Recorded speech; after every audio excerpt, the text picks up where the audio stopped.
Ahoy! Welcome to another edition of the Zlin Film Festival Bubble, and today we'll bubble away with one of the most bubbly guests in this year's Zlin Film Festival. Her name is McCabe.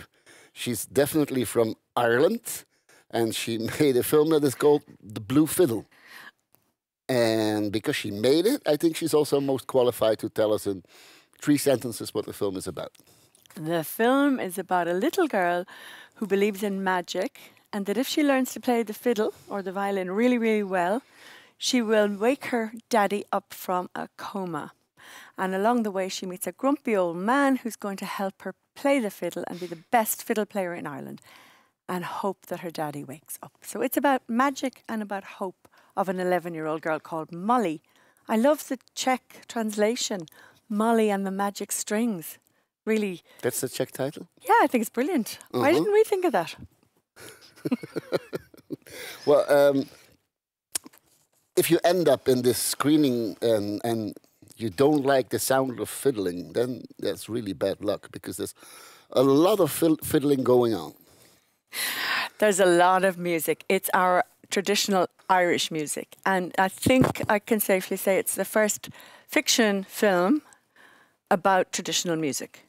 And what people don't realise is there's traditional music everywhere in Ireland. And in fact, part of the film is the main character, Molly, enters competitions.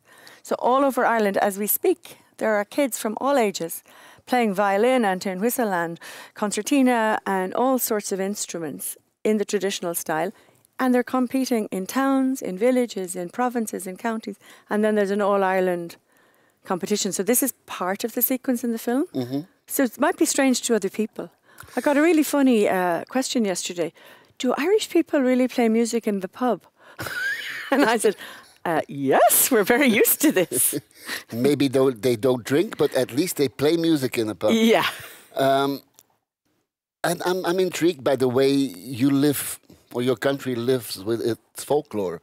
In every other country in Europe, and especially in Belgium where I come from, if we would talk about traditional folklore and traditional music and traditional costumes, we would find it very dusty and old-fashioned, and sometimes even in the nationalistic, which will not be appreciated so much, I guess.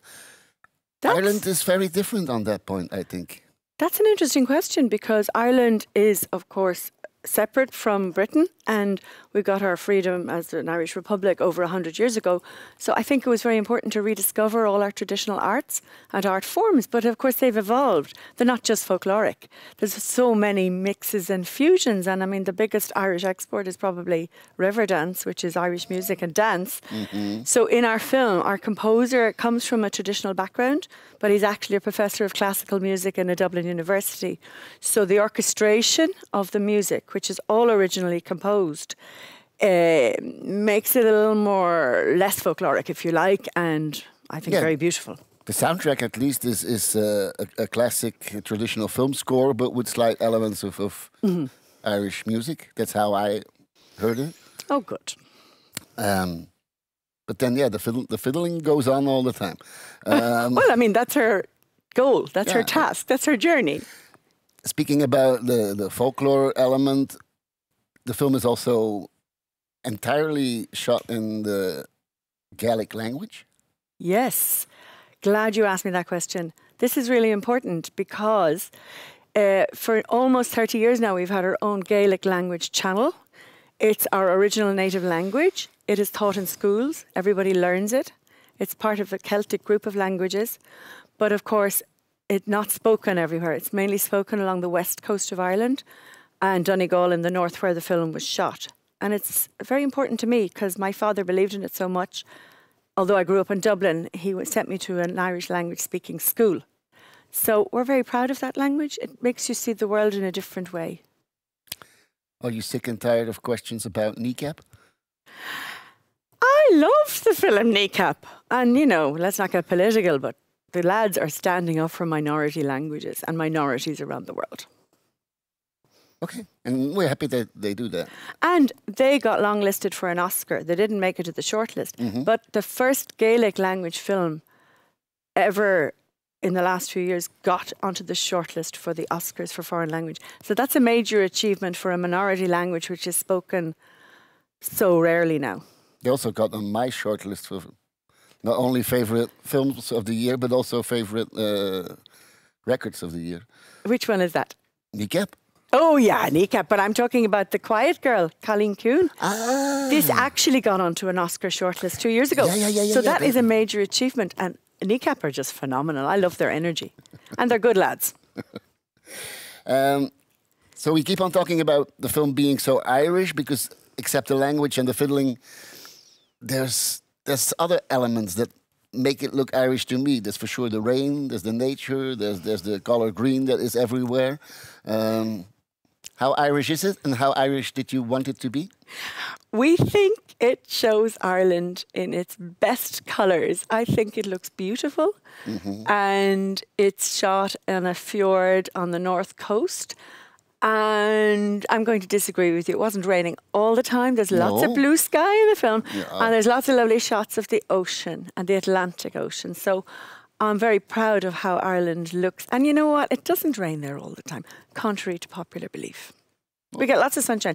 We got more sunshine in the last 2 months than in Cannes in the south of France. I never had so much sunshine in our festival studio neither. So thank you for bringing that in. We're talking too much about Ireland. We should talk about the film as well. Molly is a genuinely good girl. I mean, she's all the time trying to do the best she can. What is her weakness? Is she too responsible? I think it's not a weakness to be so determined that she never gives up. And I think it's interesting that the character of Molly she's 11. And it's just the age before you become a teenager and where you can really believe you can succeed and follow your dreams. And I think that's the message to any, say, under 12s who watch the film, that you can really never give up and be determined and break the rules and go after your dream. Not only 12-year-olds, because you have this fantastic other universe that appears in the film. It's a rehabilitation center. Oh, yes, the rehabilitation center. It's a totally different universe, and it's full of little bit weird characters that are living there, but you really have a way of bringing them into a picture so nicely. Oh, thank you. It was supposed to be not quite an old folks' home, but a rehabilitation center for people in a coma or recovering from heart disease. And actually, it's maybe not very well explained. The name of the centre is Tír na nÓg, which means my next question. Land of eternal youth. So when Molly sees that her dad is being brought in an ambulance in a coma to Tír na nÓg, she says, that's the land of eternal youth. That's where there's no sickness or death. In other words, he'll get better. She believes in magic. I think that's lovely. She also has a brother called Jack who has his own path to follow. Jack was created by the writer, who's a famous children's writer in Ireland, and this is her first screenplay. Jack was created so that Molly could have a confidant, someone to talk to. Otherwise, how do you understand her journey? Or you'd have to resort to voiceover or something. So Jack, unfortunately, only gets to say one word, and he is a beautiful native Irish speaker. He's brought up, that's his first language. But he dances, he gets to dance, a traditional dance. We have one famous last question in our festival bubble, because you know the glorious nation of Zlin, you know what it is built upon. The shoe. Yeah, so everyone that we welcome here in our couch, we ask you to show us your shoe, like put your foot on the table and show us, tell us where the shoe comes from. What's the story behind your shoe? This is really embarrassing. No, every shoe has an interesting story. I love shoes. I'm like Imelda Marcos. I collect shoes. But today I wore the most comfortable sandals I could find. Sorry. And where did you buy them? They look really expensive, right? They look like, you know, Hoka or one of those expensive. Keep them there. They were bought in Lidl for €14. So go Lidl, because they sponsored this festival, right?